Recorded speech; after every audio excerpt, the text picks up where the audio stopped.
waxa qof ka dhigaya waa wax adigu aad aaminsan tahay.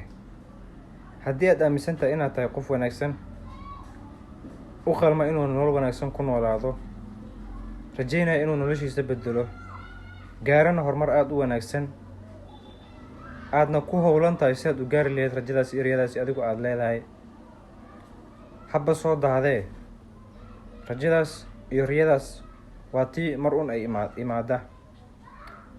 laakiinse haddii aad aaminsan tahay inaad tahay qof nolosha ka dhacsan, aanan u qalmin horumar iyo nolol, dadka kale tooda keliya daawanaya, danaynaya fikradaha dadka kale, qiimeynaya aragtida dadka kale, tiisu aysan la weyneyn.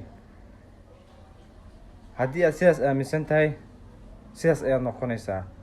qofka noloshiisa waxaa qiimeynaya oo waxaa jaangooynaya hab nololeedkiisa, waxa uu asigu nafsad ahaan u aaminsan yahay. haddii aad horumar iyo wanaagsan aad aaminsan tahay, noloshaada horumar iyo wanaag ayay ku dambeynaysaa.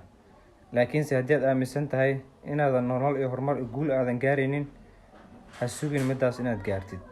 wax walba waxay ku xiran yihiin aaminaadaada iyo dadaalka adigu aad ku bixisid marka hore. laakiin waxaa horeeya inaad aamintid inaad u qalanto. ma u qalantaa inaad guulaysatid? ma u qalantaa inaad noqotid qof heer sare ah?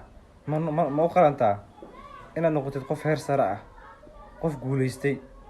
ma u qalantaa? ma aaminsan tahay midaas adigu ahaan?